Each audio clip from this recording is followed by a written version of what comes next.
Bonjour à tous, bienvenue sur le plateau de Politique et Économie. Bonjour Pierre. Bonjour Olivier, bonjour à tous. Alors aujourd'hui, nous recevons Bruno Maigret. Bonjour Bruno Maigret. Bonjour. Merci d'être présent au plateau de Politique et Économie. Nous allons surtout parler de politique. Vous êtes ancien numéro 2 du Front National, vous êtes ancien président du MNR et depuis 2008, vous êtes retiré de la politique. C'est exact. Ce qui va donner d'ailleurs à vos propos, je dirais, je ne sais pas ce que vous en pensez Pierre, mais plus de liberté. Puisqu'aussi bien, vous ne briguez aucun mandat.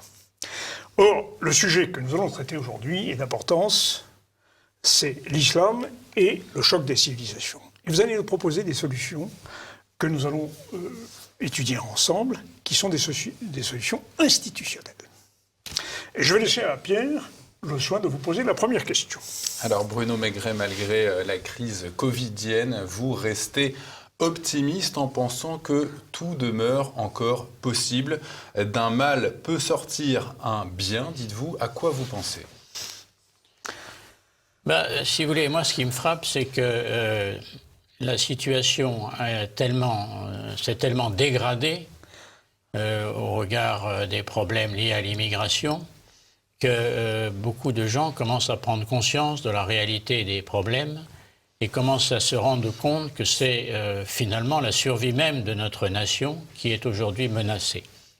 Et on entend maintenant, ici ou là, dans les sphères autrefois politiquement correctes, des interventions qui montrent que la prise de conscience commence à se faire. Et c'est là où je pense que d'un mal peut venir un bien, de la dégradation de la situation peut venir une prise de conscience qui permettrait de redresser la situation. Alors, on est encore loin de voir l'horizon se dégager, parce que ce qui est frappant, c'est que si certains commencent à se rendre compte que l'immigration n'est pas une chance pour la France, pour autant, personne n'imagine les solutions qui pourraient être avancées, car tout ce qui est proposé par le système, ou ceux qui restent encore dans le système, mais qui commencent à prendre conscience de ce qui se passe, sont des mesurettes qui, manifestement, ne résoudraient absolument rien. Vous dites que ces solutions sont consternantes d'impuissance. Oui, et ce qui est frappant, c'est que tous ceux qui prennent conscience des problèmes et qui essayent de trouver des solutions sont aussi conscients qu'ils n'en trouvent pas. Oui. Et qu'il y a comme une espèce de chape de plomb de l'impuissance qui s'abat sur tous ces protagonistes et qui laisse à penser, je crois, à l'opinion qu'il y a une espèce de fatalité qu'on ne s'en sortira pas. Or moi je crois que c'est totalement faux. Il y a des solutions, tout demeure possible, mais il faut évidemment un changement radical sur le plan politique et sur le plan institutionnel. Vous pensez que le politiquement correct, excusez-moi Olivier, vous pensez que le politiquement correct commence à se fissurer, mais ce politiquement correct, la majorité des Français en sont encore imprégnés depuis mai 68 au moins? Oui, les Français sont imprégnés de politiquement correct, c'est certain. Ils sont matraqués idéologiquement depuis des années et des années. Tout est fait pour qu'ils soient formatés autour de certaines idées mondialistes et qui... mais sur le fond, chacun dans sa vie quotidienne se rend bien compte que les choses ne peuvent pas continuer ainsi, que ce soit les problèmes du terrorisme, bien sûr, que ce soit les problèmes de l'insécurité, du manque d'autorité de l'État, des violences qui se développent, des quartiers entiers qui commencent à faire sécession. Tout ça montre que le pays est en train de se disloquer si on ne réagit pas avec énergie et si on ne rompt pas avec le politiquement correct qui est responsable de cette situation. Alors vous dites qu'il faut pas se tromper de diagnostic. Et par exemple sur la question de l'islam, vous semblez réfuter l'idée qu'il y aurait d'un côté l'islamisme radical et l'islam de l'autre. Vous montrez par exemple que les jeunes de banlieue ne sont pas forcément religieux, mais qu'ils expriment une identité, c'est identité contre identité en quelque sorte. Oui, le problème, c'est pas l'islamisme radical. Enfin, c'est un problème, bien sûr, oui, c'est bien un sûr. problème, mais le problème ne se limite pas à l'islamisme radical. L'islamisme radical provoque en effet du terrorisme, des violences tout à fait insupportables, mais si on parvenait à résoudre ce problème, on serait loin d'avoir résolu la totalité des difficultés qui se posent à la France. En réalité, c'est pas l'islamisme radical, c'est l'islam comme instrument d'une civilisation qui est totalement différente de la nôtre et qui est en train de s'installer sur notre sol en réfutant notre propre civilisation européenne et chrétienne. Donc en réalité, le bon diagnostic, c'est de prendre conscience que nous sommes confrontés aujourd'hui à un choc de civilisation qui se déroule non seulement à l'échelle internationale, sur un plan géopolitique, mais qui se déroule sur notre sol même. Vous ne pensez pas, Bruno Maigret, que quelque part le problème, ça ne serait pas l'islam, mais l'obsession laïque de la classe dirigeante? Alors, c'est pas le problème, c'est que nos dirigeants s'imaginent qu'ils peuvent résoudre le problème de ce choc des civilisations, dont ils nient l'existence, d'ailleurs, par le recours à la laïcité. Oui, la laïcité incantatoire. Voilà, une laïcité incantatoire, et on entend même chez des gens qui reconnaissent qu'il y a un problème majeur avec l'immigration, on entend ces gens-là dire qu'on peut résoudre ça en se rattachant, en réactualisant en quelque sorte la laïcité telle que la France la pratique. C'est totalement faux, parce que la laïcité, c'est la séparation des églises et de l'État. Bon, nous ne sommes pas contre, mais ça existe, c'est fait, et il n'y a rien d'autre à changer. Le problème, c'est que pour ces gens-là, la laïcité, c'est bien autre chose que la séparation des églises et de l'État. Pour ces gens-là, la laïcité, c'est notamment de traiter à parité toutes les religions.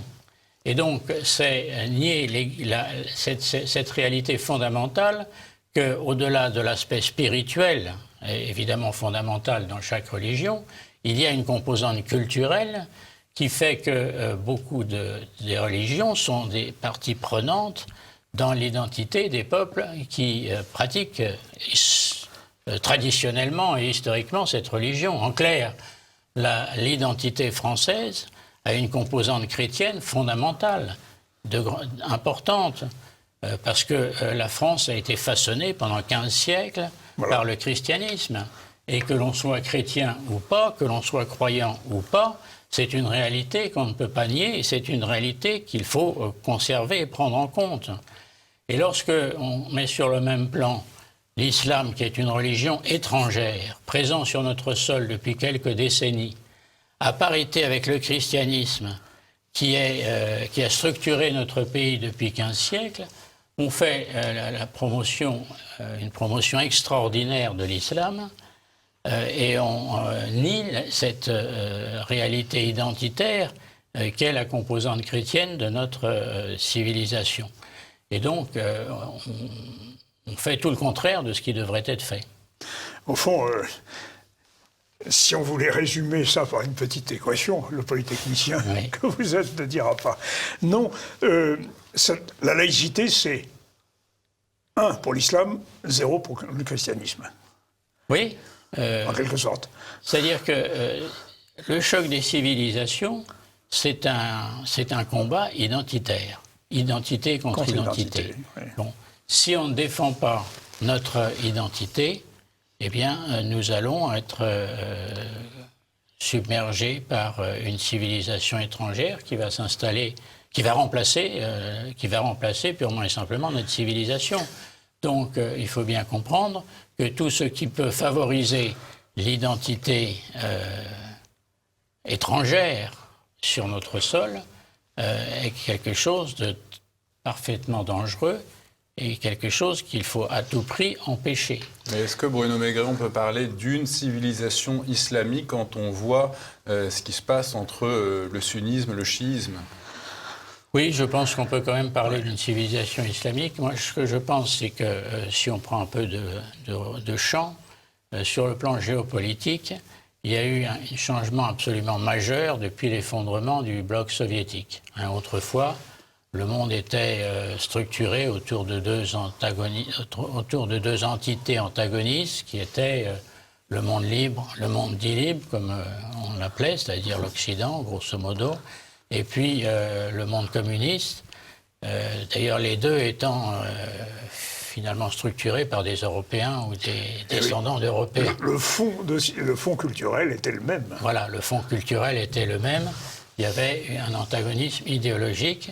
Et le monde était structuré donc par le conflit entre le communisme et le libéralisme, disons. Ça, c'est complètement terminé. Et aujourd'hui, on a vu l'émergence de blocs civilisationnels, non pas nouveaux, mais qui avaient été colonisés par les Européens, qui étaient un peu endormis.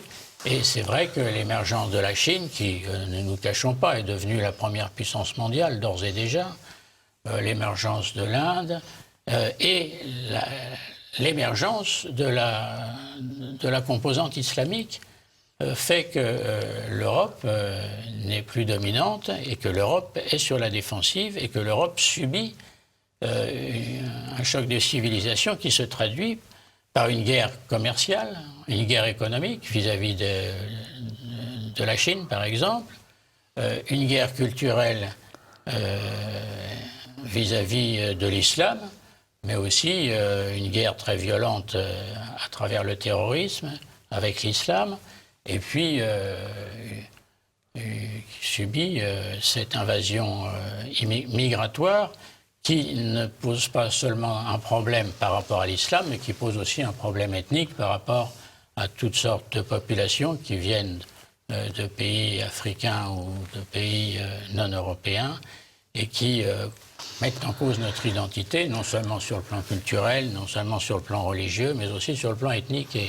Alors, justement, Bruno Maigret, pour mettre en avant notre identité, vous formulez plusieurs propositions. Tout d'abord, abandonner toute auto-culpabilisation et vous proposez aussi de nous libérer de l'état de droit. Qu'est-ce que vous reprochez à notre état de droit ? Je pense que, mon cher Pierre, nous allons pouvoir parler de ça après la pause, parce que vous avez... La question est posée. Dans une première partie, dénoncer l'erreur sur la laïcité comme contre-productive. Oui.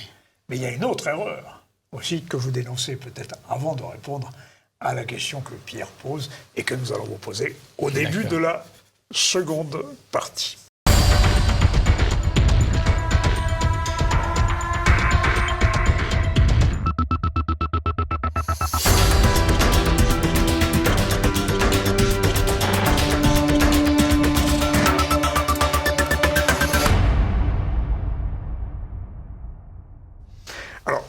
Il y a une autre composante proche de l'obsession laïque, qui est évidemment cette idée qu'il faudrait accepter le blasphème, faire accepter le blasphème, style Charlie Hebdo.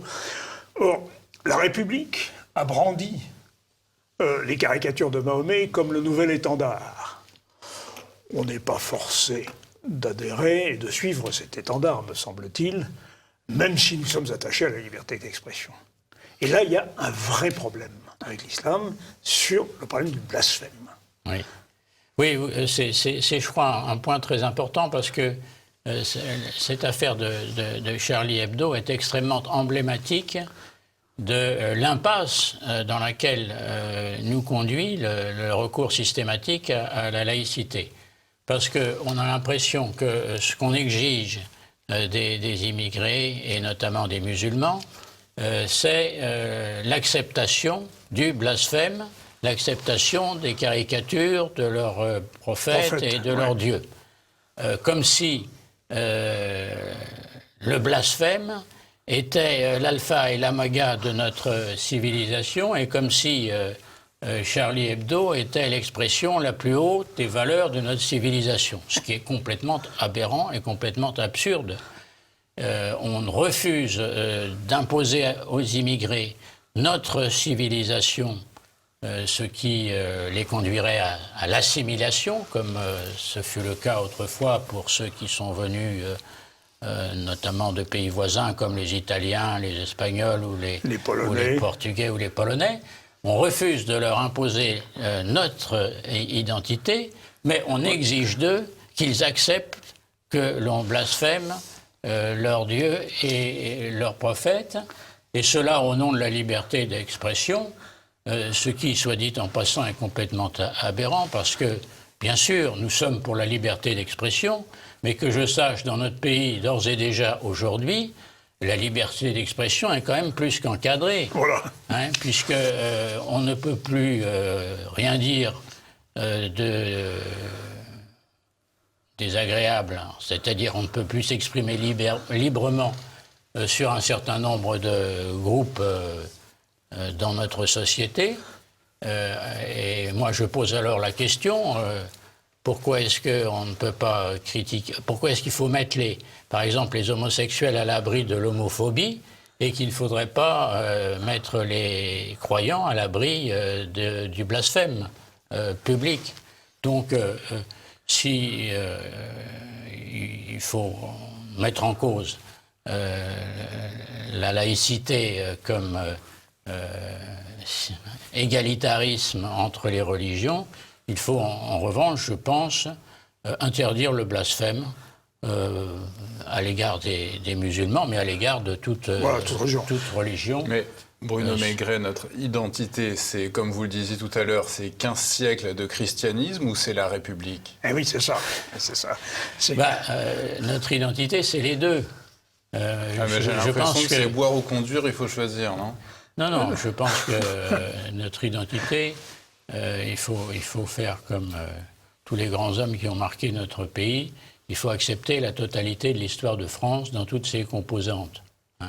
Mais ça conduit pas d'ailleurs à des contradictions majeures, parce que finalement, notre identité, c'est une synthèse de tout ce que nous avons construit au fil des siècles écoulés. Donc la République en soi, il n'y a pas lieu de s'y opposer, bien sûr que non, mais encore faut-il savoir ce qu'on entend par République.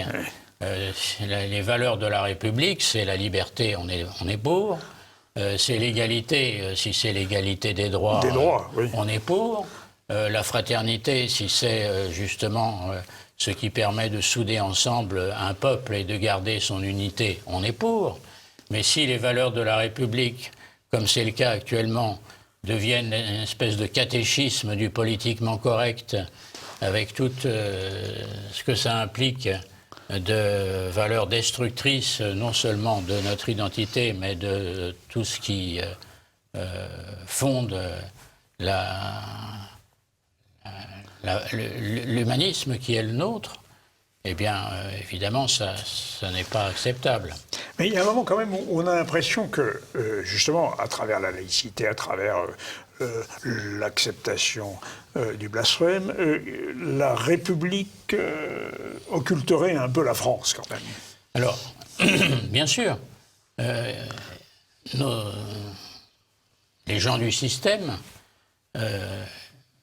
pour tenter de résoudre les problèmes majeurs qui se posent du fait de l'immigration et du fait de l'islamisation, brandissent la laïcité et brandissent les valeurs de la République. Mais l'un comme l'autre sont totalement inopérants, pour la bonne raison, c'est que le problème est un problème de conflit identitaire et que les principes qu'ils avancent sont des principes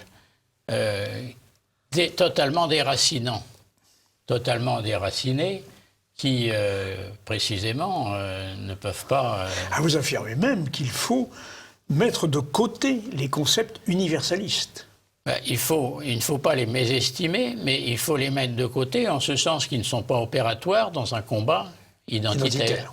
Et je dis que pour sortir de l'impasse dans laquelle on est, qui conduit nos dirigeants, lorsqu'ils veulent interdire le voile, à interdire tous les signes religieux ostentatoires, ce qui est une façon complexe d'essayer de combiner l'un et l'autre. Ouais. Et il faut se référer au principe d'identité. Et je dis que nous devons maintenant instaurer, mettre en avant, développer, populariser le concept de droit à l'identité. Nous avons le droit, sur notre sol, de conserver notre identité, et c'est au nom de ce droit à l'identité que nous devons nous opposer à l'islamisation, que nous devons gérer l'immigration, et que nous devons imposer le maintien de ce que nous sommes. Et du coup, c'est ce que je disais Voilà. tout à l'heure, Olivier, est-ce que question. cela passe par une libération, un refus de ce que l'on appelle l'état de droit? Oui, je pense qu'il y a un problème majeur qui là est d'ordre institutionnel. C'est ce fameux état de droit. A-t-on encore un état et a-t-on encore un droit? Oui, alors, il faut bien voir ce qu'il y a derrière l'état de droit. L'état de droit, parce que quand on dit ça, certains sautent au plafond. L'état de droit, vous contestez l'état de droit, donc oui, vous êtes pour l'arbitraire, vous êtes pour la dictature, vous êtes pour le refus de la démocratie. Vous êtes complotiste. Voilà. L'état de droit, c'est bien autre chose. Moi, je suis pour la démocratie, je suis contre l'arbitraire, je suis pour qu'il y ait des lois et que celles-ci soient respectées et que les tribunaux sanctionnent ceux qui ne respectent pas les lois. Bon, ça, c'est un fait. Mais l'état de droit, c'est bien autre chose. L'état de droit, c'est le politiquement correct imposé par les juges et par le système judiciaire. C'est-à-dire qu'on glisse d'un système représentatif, électoral, démocratique, à un gouvernement des juges. C'est ça, c'est exactement ça. C'est-à-dire qu'il ne s'agit plus que le droit soit un cadre défini par le peuple et voté par les élus, et notamment par les députés et les sénateurs, mais l'état de droit, c'est un corpus idéologique qui s'impose au peuple, qui s'impose à ses représentants et qui est gardé par les structures judiciaires et tout particulièrement par le Conseil constitutionnel. Alors, Parce que ce que je dis là, c'est quelque chose de très concret. C'est le Conseil constitutionnel qui, dorénavant, examine toutes les lois qui sont votées par le Parlement et qui n'hésite pas à censurer toutes celles qui ne seraient pas politiquement correctes. Est-ce que ça doit passer par une mise entre parenthèses ou par l'abolition de notre Ve République? Bon, moi, je ne vais pas jusque-là, parce que la Ve République a des côtés positifs en termes... Institutionnellement parlant, vous voulez dire?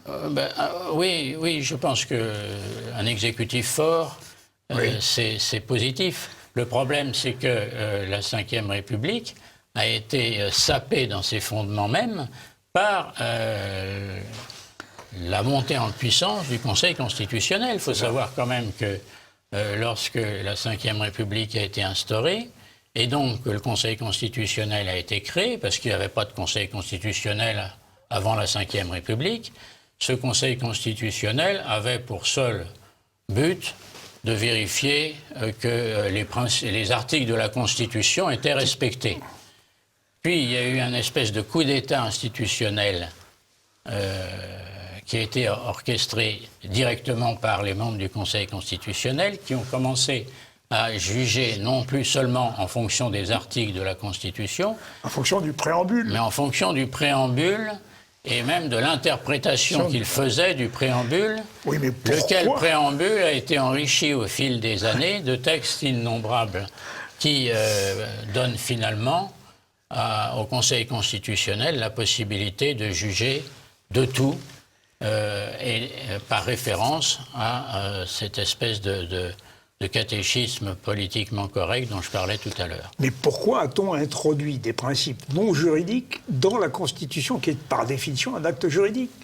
C'est là l'erreur. C'était peut-être même De Gaulle s'est laissé piéger par le préambule, parce qu'on a repris le préambule de 46, pardon. Oui, ça a été fait, c'était introduit, mais ça ne servait pas de base à des décisions du Conseil constitutionnel. Voilà, parce que le préambule n'est pas, par nature, juridique. Non. Il est philosophique. Il est philosophique, absolument. Et alors, on voit bien ce qui se passe.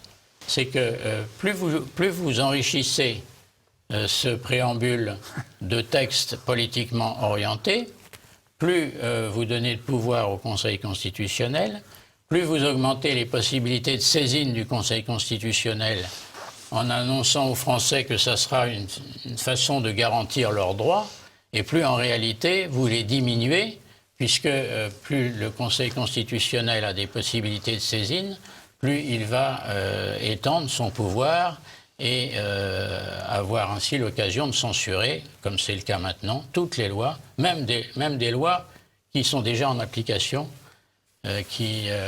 sur lesquelles il a la possibilité de revenir s'il est saisi dans une procédure un peu complexe mais bien réelle. Le véritable patron en France, c'est pas monsieur le président de la République, c'est monsieur Fabius, président du Conseil constitutionnel. Je pense qu'on peut dire ça. Si on simplifie l'équation. Je pense qu'on peut dire ça. Et je fais référence à un propos que tenait monsieur Debré, qui était l'ancien président du Conseil constitutionnel, quand on lui parlait du danger que représentait éventuellement l'arrivée au pouvoir du Front National. Il répondait « Vous inquiétez pas, on tient tout ».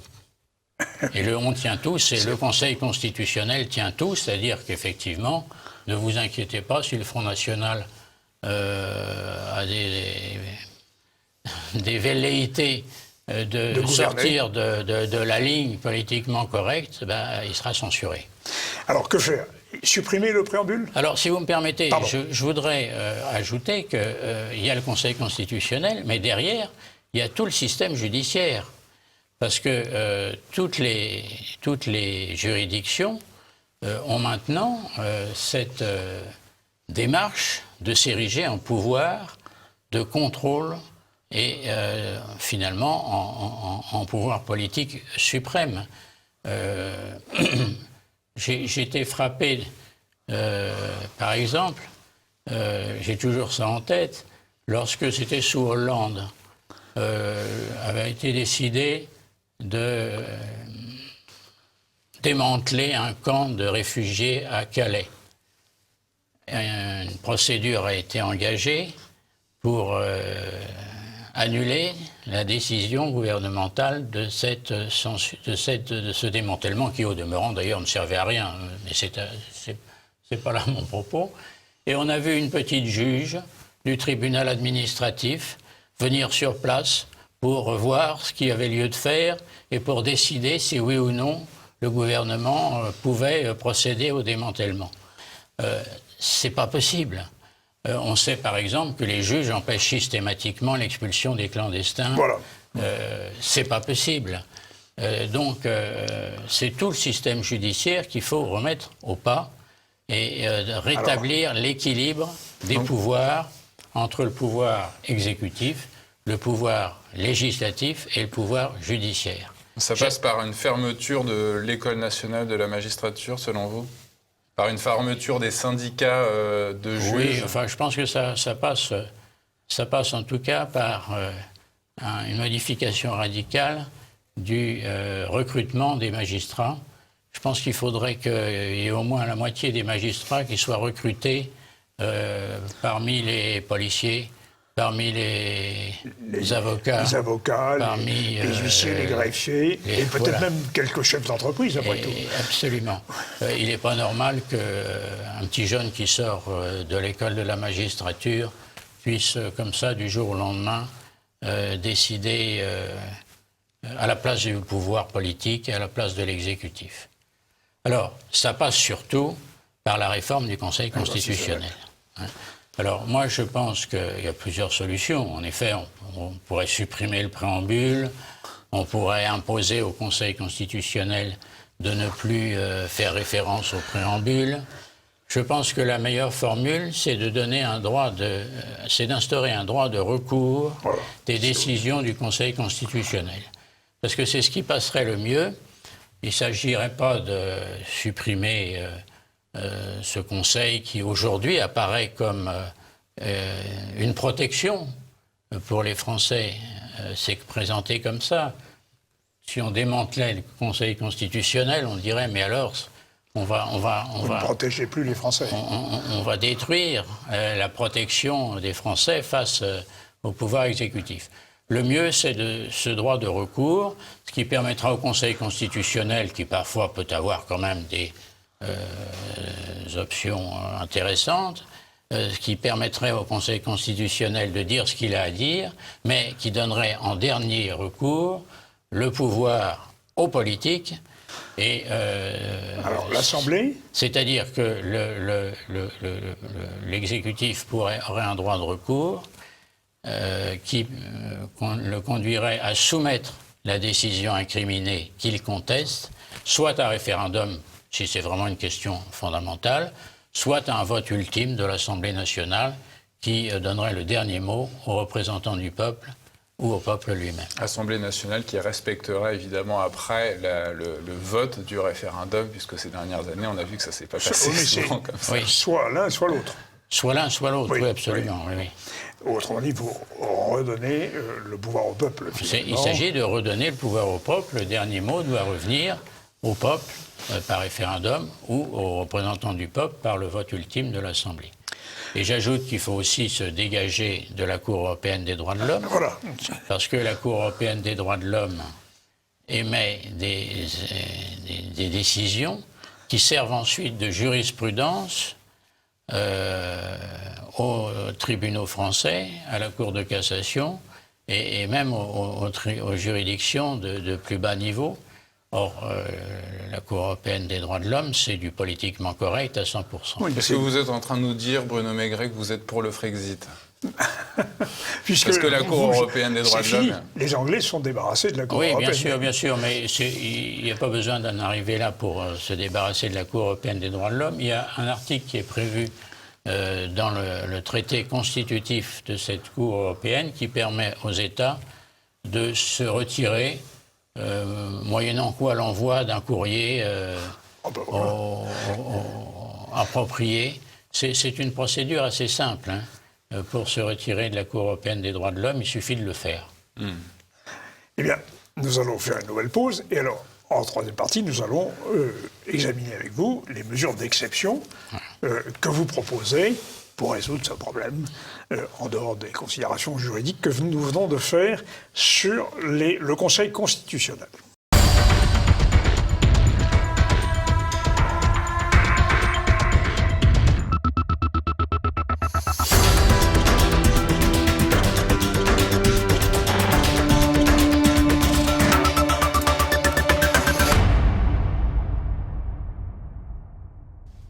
Toujours en compagnie de notre invité Bruno Maigret. Justement, Bruno Maigret, vous proposez donc une série de lois d'exception. La première d'entre elles, l'arrêt de l'immigration pour une durée de 10 ans. Est-ce que cet arrêt de l'immigration pour 10 ans, est-ce que déjà on aurait les moyens matériels et humains d'y parvenir? Oui, alors ce que je voudrais dire pour faire la transition avec la partie précédente, c'est que la réforme du Conseil constitutionnel permettrait de prendre des mesures législatives qui sont aujourd'hui totalement impossibles, mais qui sont pourtant tout à fait nécessaires. Et parmi ces mesures, c'est toute une série de lois d'exception que je propose et qui me paraissent être capitales. On ne peut pas, en effet, s'imaginer pouvoir résoudre les problèmes majeurs qui se posent au pays en continuant à trafiquer dans le détail le fatras juridique et réglementaire qui prévaut actuellement sur toutes ces questions et dans lequel les gouvernements successifs se sont complètement enlisés. Je vais encore me répéter en citant Montesquieu. Les lois inutiles affaiblissent les lois nécessaires. Voilà. Et je propose le principe des lois d'exception qui présentent un avantage considérable, c'est qu'elles sont d'une simplicité quasi biblique, si je puis dire, dans la mesure où elles peuvent tenir en un article qui consiste à déclarer que sont illégales toutes les mesures qui empêchent la poursuite de l'objectif politique recherché. Alors, la première, c'est une loi qui, en effet, stopperait l'immigration. Mais légale ou illégale? Les deux? Les deux. Stopperait l'immigration pour une durée de 10 ans. Je dis pour une durée de 10 ans parce qu'une loi d'exception, par définition, ne peut être que temporaire, puisqu'elle est d'exception. Ça présente l'avantage, d'ailleurs, de limiter dans le temps cette décision. Elle perd son caractère idéologique. Il ne s'agit plus de dire « je suis contre l'immigration pour des raisons idéologiques », mais je suis contre l'immigration pour des raisons pratiques. Tout le monde aujourd'hui reconnaît que l'immigration pose des problèmes majeurs au pays. Même ceux qui sont pour l'immigration ou qui étaient favorables à l'immigration dans le passé. Je ne vois plus une seule personnalité politique expliquer que l'immigration ne pose pas de problème. Si l'immigration pose problème, eh bien, pour résoudre ces problèmes, la première chose à faire, c'est d'éviter que la situation s'aggrave. A-t-on les moyens de stopper l'immigration? Oui, on a les moyens. J'y viens, mais lorsque votre maison est envahie par l'eau, lorsque vous subissez une inondation, la première chose à faire, c'est de fermer la voie d'eau avant de réparer les dégâts. Donc l'immigration, c'est exactement ça. On ne peut pas régler les problèmes de l'immigration en continuant à laisser entrer tous les ans près de 400 000 personnes nouvelles. On n'y arrivera jamais. Alors, vous supprimez le droit d'asile aussi, bien sûr. Donc la loi d'exception qui arrêterait toute immigration, elle consisterait simplement à dire sont supprimées toutes les dispositions légales ou réglementaires qui aujourd'hui permettent ou laissent entrer des immigrés sur le territoire national. La politique d'aide sociale, par exemple? Ce qui implique de supprimer notamment le droit d'asile, le regroupement familial et toutes les procédures de visa qui permettent aujourd'hui l'immigration extra-européenne, parce que c'est de celle-là dont il s'agirait, exclusivement l'immigration extra-européenne de pénétrer sur notre sol. Alors il y a une deuxième mesure d'exception que vous préconisez, celle-ci concerne l'islam. Vous dites qu'il doit quitter l'espace public, mais en revanche, vous entendez mettre un terme au blasphème anti-islam.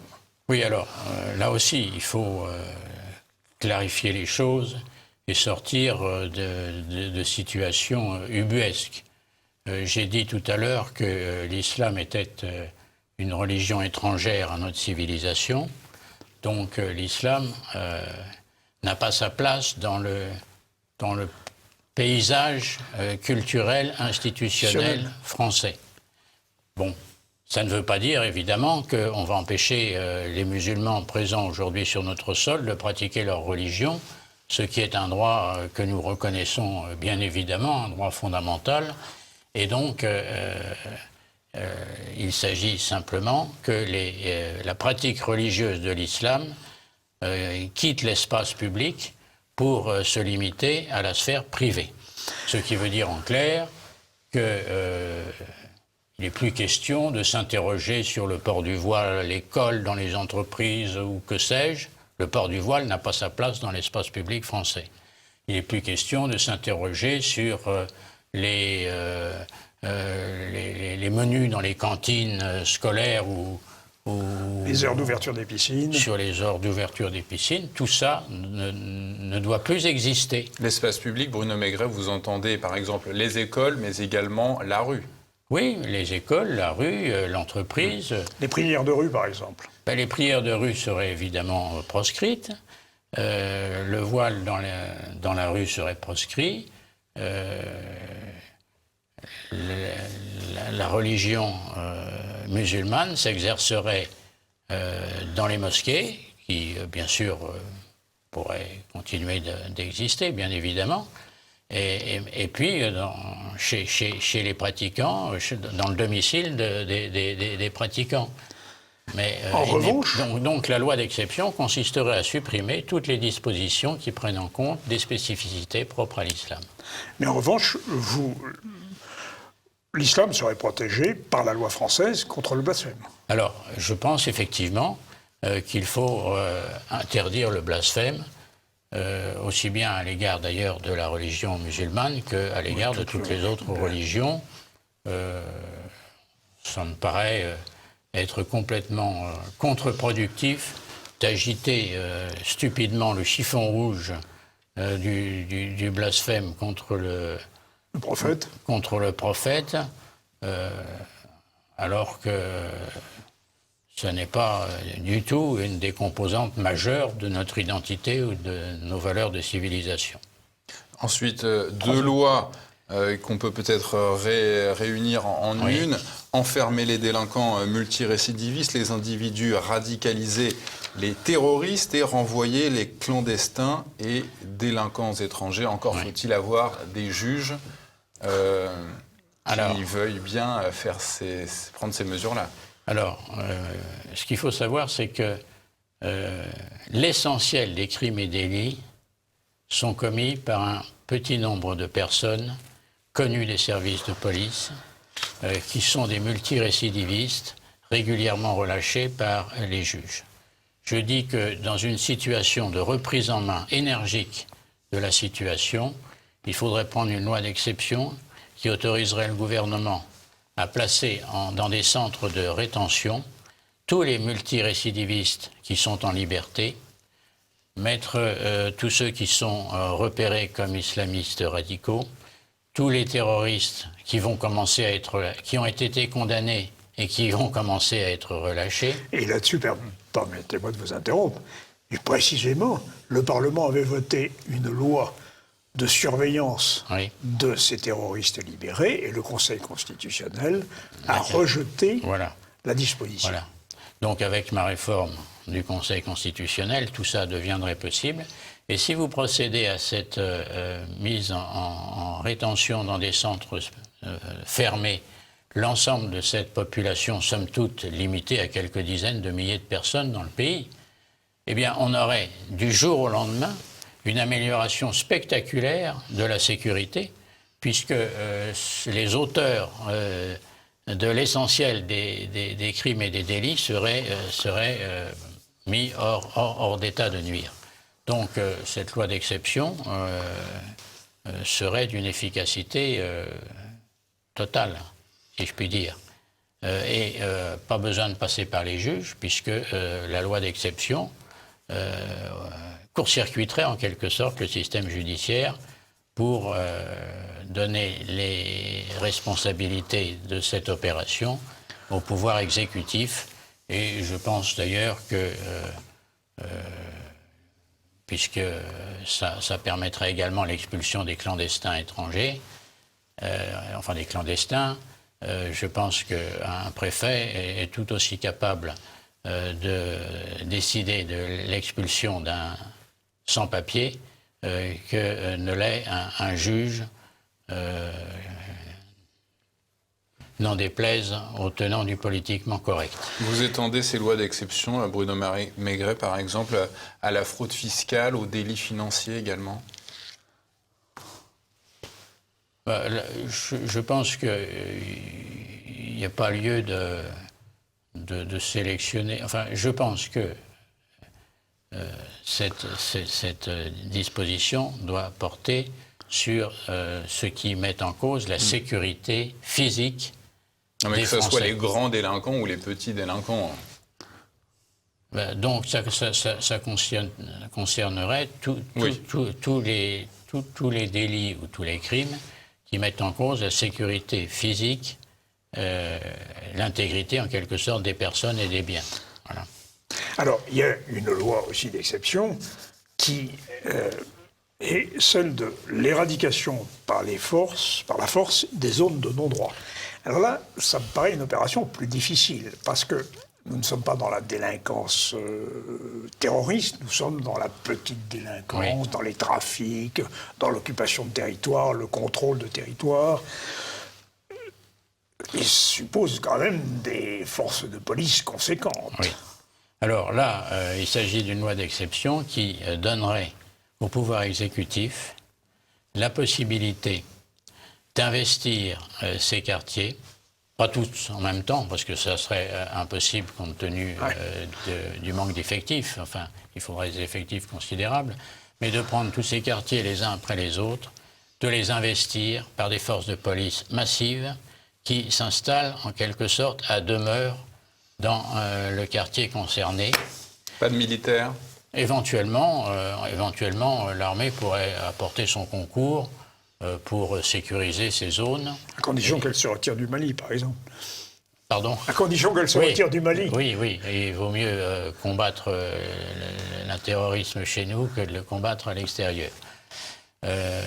Donc, c'est des forces conséquentes qui investiraient ces cités et qui ensuite procéderaient à la fouille systématique de tous les immeubles, qui procéderaient à l'interpellation et à l'expulsion de tous les clandestins étrangers, qui procéderaient à l'expulsion des délinquants étrangers, qui vérifieraient que tous les habitants sont bien en règle avec les organismes de location d'HLM, qui procéderait à l'évacuation des éléments perturbateurs dans la cité, qui installerait dans les immeubles des gardiens anciens retraités militaires spécialement formés pour ce genre d'activité, et qui, une fois que la population aurait été libérée, en quelque sorte, non seulement libérée, mais rééquilibrée dans sa composition sociale et ethnique, pourrait permettre aux forces de police de se retirer ensuite et de passer à une autre cité. Donc, ce qui implique effectivement que les lois habituelles soient mises entre parenthèses au profit de cette loi d'exception qui fournirait tout pouvoir aux autorités pour rétablir l'ordre et réintégrer, comme on dit, ces quartiers dans la communauté nationale et dans la normalité républicaine. Alors j'entends déjà les cris d'orfraie poussés par la presse et les médias sur de telles lois, bien entendu. Oui, mais ce que vous dites pose le problème du quatrième pouvoir dont nous n'avons pas parlé, qui est en réalité aujourd'hui le premier pouvoir, c'est-à-dire le pouvoir médiatique.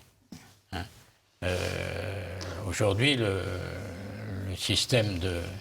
La hiérarchie des pouvoirs a été complètement chamboulée, puisque le premier pouvoir, c'est le pouvoir médiatique.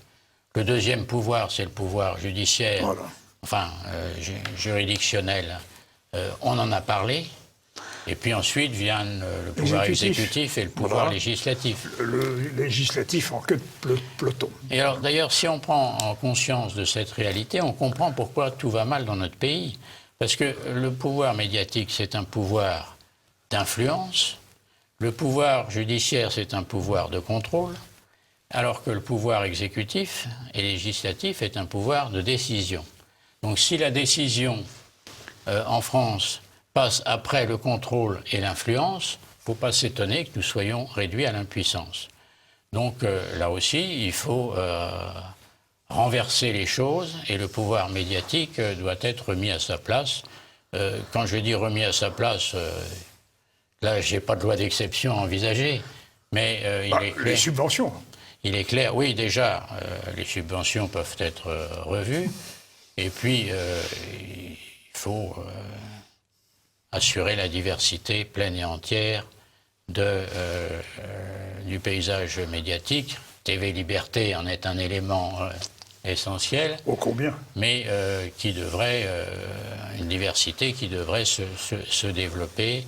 Et puis, du jour où les politiques cessent de courir derrière les journalistes, le pouvoir médiatique perd beaucoup de son importance. Alors, Bruno Maigret, vous concluez par une phrase empruntée aux Romains. Salus populi suprema lex. La loi suprême, c'est la survie du peuple. Et c'est, je crois, ce qui justifie les lois d'exception, parce que finalement, la loi suprême, c'est pas l'état de droit. La loi suprême, c'est pas le politiquement correct. La loi suprême, c'est pas ce que produit le Conseil constitutionnel. La loi suprême, c'est finalement ce qui permet au peuple, à la nation, d'exister, de survivre et d'avoir un avenir. Et c'est comme ça que les Romains ont assuré la survie de leur empire pendant des siècles et des siècles. Et je pense que c'est finalement cette légitimité-là qu'il faut trouver et à laquelle il faut se rattacher à nouveau. Et c'est en ce sens que les lois d'exception que j'envisage sont d'une totale légitimité, parce que ce sont elles et elles seules qui peuvent assurer la survie de la nation et le salut du peuple. Salus populi suprema lex. Sauf que l'Empire romain s'est effondré sous les coups de boutoir de l'invasion. Oui, mais... c'est une autre histoire. C'est une autre histoire. Et comparaison n'est pas raison. Et puis... n'est pas toujours raison. L'Empire romain s'est régénéré à travers la civilisation européenne. Et, absolument, absolument. Eh bien, Bruno Maigret, merci pour cet entretien. Bruno Maigret, la question de l'islam et du choc des civilisations. Merci Pierre et chers téléspectateurs. Merci Olivier, merci monsieur. À très bientôt.